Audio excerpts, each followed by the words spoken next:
I looked at myself in the mirror, rubbed a little blush into my cheeks, and took a brush to my hair for one last touch. I sighed, backed away, and put on the short black dress I bought this week. It was perfect, not too short and not too long. I still had good legs and I loved to show them off. Bill always made comments about them, and I guess he convinced me how good they were. I slipped on my heels, snapped the back straps and stood up. A touch of perfume, a last touch of dark red lipstick and I was ready. Okay, Wendy, are you ready for this? You still look good, girl. I was talking to my reflection in the mirror, trying to convince myself that I was ready for this. I'd been on a few dates and I had to admit they were pretty much disasters. Maybe this one would be better. I walked down the stairs and into the family room, where Jace and Jenny were playing. They were my 12-year-old twins and the love of my life. I adored these two and let them know that as often as I could. I stood there watching them play their new video game, the one their father bought them just last week. Rachel Meyer, our next-door neighbor who was watching them tonight while I was out, was already there and absorbed in the game as well. She was almost 18 and had been our babysitter for the past 4 years. Okay, kids, I'm ready to go now. Can you make sure to finish your homework before you go to bed? Jace, you have that math test tomorrow, and Jenny, you have an English quiz coming up. They turned to look at me, and as usual, I saw the disapproval on Jace's face. I didn't want to start a fight, so I turned to Rachel and said, "Be sure to check their work to make sure it's done, okay?" "No problem, Mrs. STRD. They always do their homework for me, don't you guys?" Jace turned away, not answering. I knew he was angry at me, but I couldn't give in. Jenny smiled and told me how nice I looked. She wasn't pleased with me either, but she was never as obvious as Jace. The three of them turned back to the game, so I walked out and into the hall. I got my jacket and laid it over the banister. Ready for when James came to pick me up, I walked into the kitchen and sat down at the table, less than anxious to go out tonight. But I had to get myself back into the dating game. It was really hard and so different now. It had been almost 15 years since I'd gone on a date. After all, I had been married for 13 of those years and dating my ex-husband for the 2 before that. My divorce was final 6 months ago, and this was only the 3rd time I had accepted a date. Tonight was with James Conlon, a coworker of mine at the bank where I worked as a teller and a reasonably good-looking guy. He had been asking me out for over a month and I finally accepted. I liked him, but as far as I was concerned he was just a friend. But I knew he wanted more. I told myself for the 10th time that maybe this was a bad idea. Maybe if things had been different, I would be engaged and probably married by now to Brad Isley. Brad and Bill worked together and used to be friends. They both worked for Leverklein and Patron Incorporated, a company that specialized in handling corporate takeovers and consolidations. They were investigators who dug into corporate finances to determine obligations, debts, and asset values. It wasn't until later that I learned they were always in competition for the top spot in the company. Bill had the edge, or so most of his contemporaries said. Brad was good, but not as good as Bill. In spite of their competition, Brad was at our house often for parties, barbecues, and the like. I knew Bill didn't like him all that much, but I had no such problems with Brad. He was friendly, always ready to lend me a hand, and always complimented me on my appearance. He was very observant. Bill did confront me after one particular party where Brad spent the entire evening standing next to me. I was surprised at Bill's attitude, and when he suggested Brad was after something that didn't belong to him, I got angry and defended him. We didn't talk for days after that. Brad had been our friend for almost 3 years before it all blew up. That's when I found out how good a friend he was after all. He was the one who had my best interest at heart and made me aware of my husband's philandering. He was there for me when he brought those pictures of Bill and the woman he was having the affair with. I didn't know her name. I never bothered to find out. Brad had documented the entire affair with pictures and dates, even producing a private investigator's report that he paid for out of his own pocket. He admitted he did it because he had always been fond of me, and was upset when he found out about Bill, wanting to spare me further pain. When I confronted Bill, he exploded with anger and demanded to know who had given me those pictures and the report. I refused to tell him. There was no reason to point to Brad, as it would only make Bill more defensive. He denied everything, insisting he had never been unfaithful, but he couldn't answer my questions about who she was when he did it and why he chose to betray me. When I showed him the pictures, he took them, glared at them with anger, and threw them on the floor, claiming none of it ever happened. I had the proof, yet he still denied it. I became so angry that, with Brad's encouragement, I took out a restraining order against Bill and made him move out of the house. He was deeply hurt and furious when the police served it. He continued to deny everything right up until I filed for divorce, vowing to fight it every step of the way. I enforced the restraining order to keep him away from me and out of the house. My attorney, who was the best in divorce cases, assured me we had an open and shut case. The only thing I wouldn't do was prevent Bill from seeing the twins. After all, he was their father, and they wouldn't understand why I wanted to keep him away. The twins were upset when he didn't come home, but I tried to explain that he couldn't live there anymore. They took it hard, but I assured them he would see them as often as possible. I communicated through my lawyer that I wanted him to spend time with them, and he agreed, as long as I received notice so I could be out of the house when he came to pick them up. During this time, Brad was always available to go places with me, help with my filings and meetings with the attorney, and pick up and drop off the twins when I couldn't. I found myself becoming quite fond of him, and I knew he shared those feelings. We went out a couple of times, but we only parted at the door until the court ruled on the divorce, and our separation became official. The next time Brad and I went out, I invited him to stay over. The twins were with Bill for the weekend, and Brad spent Saturday night with me. That first night together was a little awkward. I think it was because I was still married and felt nervous and a bit guilty. After all, I hadn't been with any man other than my husband for almost 15 years. One of the things I found challenging was that Brad was quite demanding. I just wanted to cuddle and enjoy a tender connection, but he was eager for a more intense experience. Still, I was fond of him and thought it would improve as we got to know each other better. And it did improve, but it never reached the same level of connection I had with Bill. Brad sometimes expressed frustration because of my reluctance to engage in certain behaviors he desired, which became a recurring theme. Bill took the kids on alternate weekends, and Brad would spend the night with me during those times. This continued until one Sunday morning when Bill came back with the twins to grab an extra pair of shoes for a trip he planned. He stayed outside as the twins came running up the stairs for their things. I heard them and stepped out of my bedroom to ask what they were doing. As I spoke with them, Brad came out of the room wearing his robe, and the twins saw him. I noticed the shock on Jace's face and the tear forming in Jenny's eyes. Before I could say anything, Jace dashed down the stairs, his sister following. They rushed out, slamming the door behind them. I felt helpless but had no choice but to let them go. When Bill brought the twins home that Sunday night, he entered with them, something he hadn't done since I filed the restraining order. After the twins ran upstairs, he looked at me with the coldest, angriest expression I had ever seen. "I don't want that man in this house again until we are divorced. I had 2 frightened and devastated kids this weekend because they saw him in your bedroom. Do you have no shame? Don't you understand what this says to our children? You accused me of doing the same thing, even though I was innocent. But now I understand. You were cheating on me with Brad for some time and made that up about me just so you could divorce me. Well, that was what it was, and you know it. But this will stop right now, or I will go to court and ask for full custody based on your immoral behavior. Make your choice now." With that, he turned and walked quickly out the door, slamming it behind him. I stood there in total shock. What the hell was he talking about? Using my past relationship with Brad as a reason for filing for divorce? He was crazy, disturbed at the thought of losing me and the kids. Of course, that was what it was. Now I understood. But he was too angry to push back. I needed to cool things with Brad, at least at home. We could meet at his place or go to a motel. I could do that. Actually, I could even do without Brad until after the divorce. He enjoyed the intimacy more than I did. As I said, things would have been so much simpler if Brad had lived. Just 3 days before my divorce was final, Brad was killed in a traffic accident.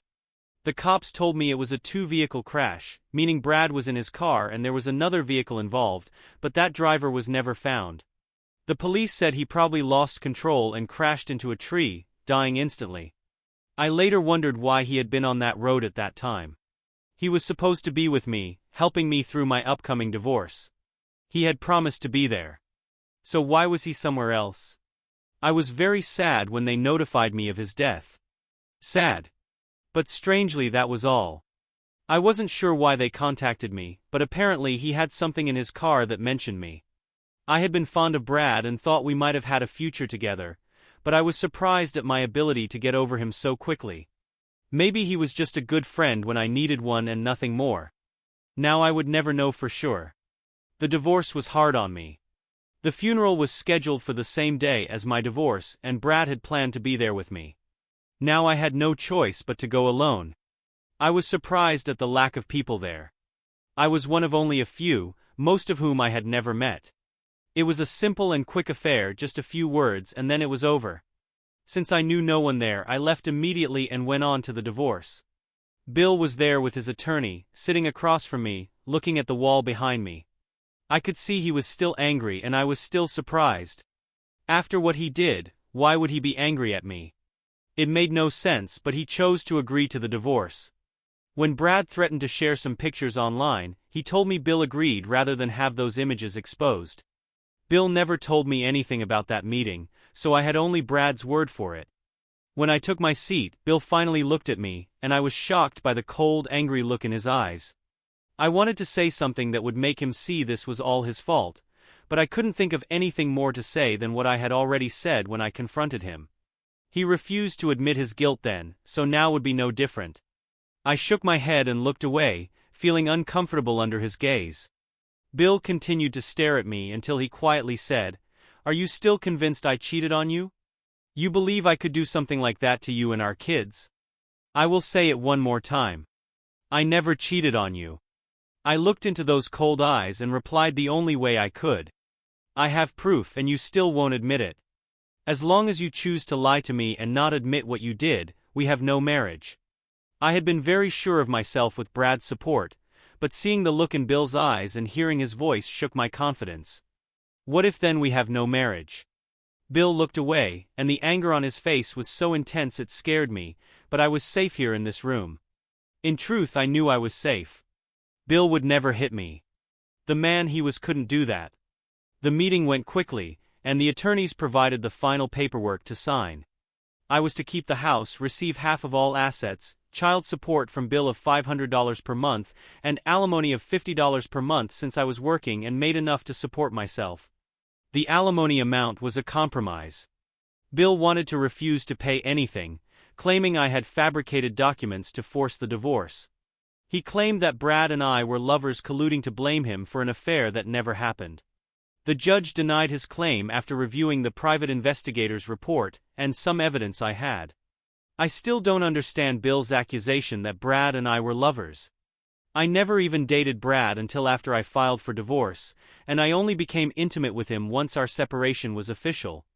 That happened after Bill's claim had been denied, so where he came up with those accusations was beyond me. My claim was based on real evidence. I knew Bill still believed what he said in that countersuit, but I never tried to correct him. It would have been a waste of time. I was interrupted by the doorbell. I got up and walked into the foyer to see that R.A. had already opened the door. James stood inside, dressed nicely in a dark suit and a beautiful blue striped tie. He was a good-looking man and always made a nice impression. My twins had not come out of their room as usual. They disapproved of my dating and often asked why Daddy wasn't the one I was going out with. I always answered the same way, Daddy and I are divorced and no longer together. They never accepted it. Okay, good night, kids. I won't be late. Be good and do your homework. I grabbed my jacket and handed it to James to assist me as I shrugged into it. We headed out to his car with James following closely behind. James took me to a nice restaurant where we ate and talked about our lives. He, like me, was divorced and had a daughter at home that he adored. He showed me pictures of her and one of all three of them. His ex-wife was a beautiful woman. I asked him about the cause of the divorce, but he said he didn't want to talk about it. So I respected his wish and moved on. After dinner, we went to a small lounge with dancing, music, and plenty of drinks. I enjoyed watching James dance. He was a wonderful dancer. However, I noticed that after a few drinks, he began to push for a more intimate connection. I resisted, feeling a mix of frustration and discomfort. What's the problem, Wendy? I know you've been without Bill for quite a while now, and you must want the same thing I want, he said. Trying to pull me closer, I stepped back, feeling angry and embarrassed. I enjoyed being close to him, but it wasn't the same as my past experiences with Bill, who had always approached me more playfully and respectfully. James, this was supposed to be a friendly date, nothing more. I never gave you any other impression, I replied firmly. Despite his protests, I insisted on going home. As James drove in silence, I reflected on my feelings. I realized I still loved Bill, regardless of everything that had happened. He had always known how to make me happy, and I couldn't help but think about the ways he had cared for me. When we arrived home, I opened the door and told James there was no need to walk me to the door. I was still angry and just wanted to get inside. It wasn't until I stepped into the house that I noticed Bill's car in the driveway. I walked quickly to the family room, expecting to see my twins and Rachel playing, but instead found Bill with both kids wrapped around him as they played on the floor. Rachel was sitting on the couch, laughing as they tried to get the game controller from him. I was struck by the joy on their faces and their happy laughter, which was matched by Bill's smile. I couldn't help but smile too as I watched them, overwhelmed with the pleasure it brought me. But as Bill turned and saw me standing in the doorway, his smile vanished and the joyful atmosphere shifted. He immediately got up from the floor and told the kids the game was over. The laughter was deafening, and suddenly I felt everything crashing down on me. The pain, the lack of joy in our home since Bill was gone, and the sadness that filled my nights when I went to bed alone, all of it overwhelmed me, nearly driving me to my knees. I stood there, speechless when Bill spoke. Okay, kids, it's time for me to go. We'll pick you up right at 10 tomorrow morning. Be ready. With that, he addressed Rachel and then walked past me and out the door without another word. I watched him leave, feeling a mix of emotions. He wasn't supposed to be here without notifying me, but I remembered that I had told him I would be out this evening. He probably didn't expect to find me home so early. Thanks a lot, Mom. You weren't supposed to be here this early. Dad and I were having a lot of fun together until you ruined it, Jay said angrily, turning off the game controller. He said goodnight to Rachel and then, followed by Jenny, walked upstairs to their rooms. I'm sorry, Rachel said, looking concerned. Mr. Stiardi called to ask if you had gone out, and when I told him you had left, he came over to play with the twins. It was okay, wasn't it? You just told me he wasn't supposed to be here when I replied, trying to keep my tone calm. I'm sorry if I did something wrong. I didn't mean to. No, Rachel, you did nothing wrong, I reassured her. And you're right, he isn't supposed to be here when I am. But you couldn't know I was coming home so early and neither could he. It's all right. You can go home now. I paid her and walked her to the door. Thanks, Rachel. I'll call when I need you again. Good night. As I stood in the hallway, I felt increasingly alone. My children were angry with me, my babysitter seemed afraid she had messed up, and my ex-husband had walked out without saying a word. The joy and laughter I had seen upon entering were now missing from our home, just as they had been since I confronted Bill about his infidelity. What troubled me most was that while he had created the problem, I was the one paying the steep price. Slowly, I walked upstairs to my empty bed, stripped out of my new dress, and washed my face of the carefully applied makeup. I let my hair down, the elaborate style I had started the evening with forgotten. All that care had been for a date with a man who seemed more interested in instant gratification than in me. I sighed, turned off the light, and pulled the covers over me. The last thoughts I had before falling asleep were of the laughter I had witnessed earlier. The next morning, I sat at the kitchen table on a Saturday when the doorbell rang. The kids rushed to answer it. It was Bill coming to pick them up as usual.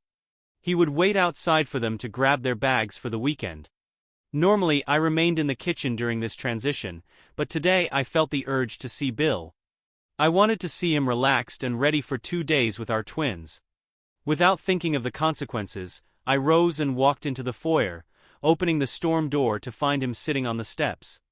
Good morning, Bill. How have you been? I asked. He looked up at me, surprised by my greeting, and I noted how well he looked.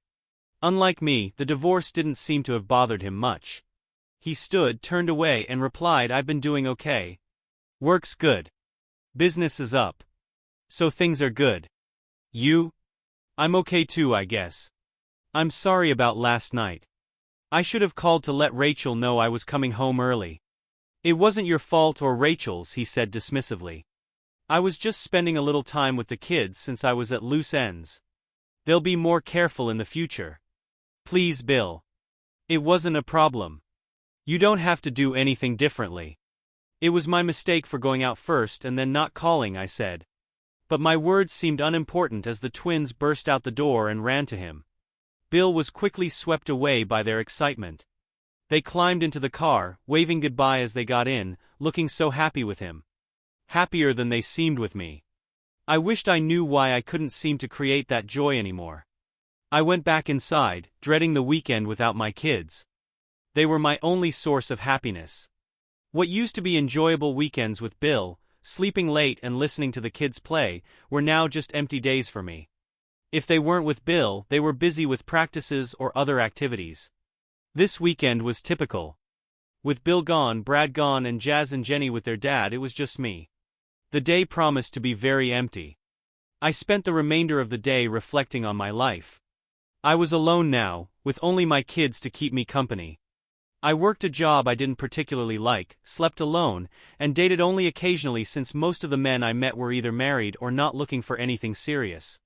I managed to survive the 2 days, and on Sunday I prepared a small dinner, knowing the kids would be home. Bill usually took the time to talk to them and make plans for the next weekend they would spend together. They always returned home filled with excitement about their time with their dad, and I admit to feeling a twinge of jealousy. The kids talked a little about their weekend, but they didn't share many details. More and more it seemed they considered their time with Bill as their own, separate from me. I found myself increasingly closed off from them. I made sure they were ready for school the next day and sent them off to bed, feeling bored and restless. I soon followed suit, laying out my clothes for work the next day. I worked at the bank until 2:30, 5 days a week, with Saturday and Sunday off. Just as I got home that Monday, I heard the phone ringing. Using my key to open the door, I rushed inside, dropping my things as I dashed into the kitchen to grab the phone before the caller hung up. "Hello, this is Wendy. Is this Mrs. Strilly?" I didn't recognize the voice at all. "I'm Wendy Strilly. I'm divorced now, so it's no longer Mrs. William Strilly. Can I help you?" "Yeah, maybe you can. This is Harold Piercedown at Capital Investigations. Bradley hired me to create that report you used to leave your husband. Looks like it worked." "Huh. I'm sorry, but I don't know much about you or the report. Only what Brad told me. Why are you calling me?" "Look, lady, it's too bad he had to bite the dust, but Brad still owed me $1,000 for making up that report. You know, doctoring those pictures alone cost me a couple $100. Now that you're out from under that creep of a husband, someone has to pay me. Since he's gone, you're the only one left." "I don't know what you're talking about. Brad said he paid for that report out of his own pocket." "And what do you mean doctoring those pictures? Why did you have to do anything to them? Don't be funny with me. That report was bogus and you know it. Those pictures were altered by one of my guys. So don't give me any of that crap. I want my grand or the DA will hear about your scam from an anonymous source. I'm covered, so nothing comes back to me. But you? Well, that's a different story. You wanted to leave that cheap guy and get half of his money, so you had your lover hire me. I have his words on tape telling me that the two of you planned this. I'll stop by tomorrow around noon for the grand. Have it waiting if you know what's good for you." He disconnected and I sat there, the phone still against my ear as the dial tone hummed. I was stunned. The report was bogus. The pictures were not real. It was all a scam and Brad was the one who orchestrated it. He had fabricated the entire story about Bill having an affair and hired a sleazy PI to create a false report complete with altered pictures to convince me. The worst part was that I had fallen for it completely. I turned on my husband and refused to consider that he might have been telling the truth. I put down the phone, my head spinning, my stomach clenching in severe pain. My face flushed. I felt sick and barely made it to the bathroom before everything came up, scalding my throat and mouth as it spewed out. I know I screamed in agony as the truth crashed down on me. All I could say was no over and over. I tried to get up, but when I stood, my stomach clenched again, forcing me to my knees just in time for another wave of heaves, mostly dry since my stomach was already empty. I bent over, cramps tightening their grip. My face drenched with sweat. Fists clenched in agony as I tried to rid myself of whatever was left. Each time I attempted to rise and wash my mouth of the sick taste, it hit me all over again. My kids found me on the bathroom floor when they came home from school. I had been there for the past 2 hours, alternating between dry heaves and washing my face, then crying until the next spasm took over. My stomach was empty now, the only remnants being painful cramps that wouldn't stop. I felt like I wanted to die, and I hoped that I would. They did the only thing they could think of and called Bill, telling him I was very sick. I wanted to die for sure. With Jace's help, I got up and half walked, half crawled up the stairs to the bedroom. I wanted to lie down on the bed and let sleep claim me, but Jace got a wet washcloth and bathed my pale face. He looked so worried, which made me try to regain some control. I couldn't let my child suffer for my mistakes. Thanks, Jace. I'll be okay now. Please go call your dad and tell him not to come. I don't want to see him now. Please, Jace, just go. But Mom, you're sick. You need someone to help you, and Jenny and I don't know what to do. Dad will know. He'll take care of you. No, Jace, listen to me. I don't want your dad here. Do you hear me? Not your dad. Now do as I told you. Call him and tell him not to come. No, wait. Better yet, let him come. Then you and your sister go with him and stay there until I call you. Now go. I got myself together, pushed my son out the door despite his protests, and locked it behind him. I couldn't stand the thought of facing any of them right now. Maybe never again. I felt humiliated, and the emotional pain was so intense that it made me feel physically ill. I couldn't let Bill or my kids see that.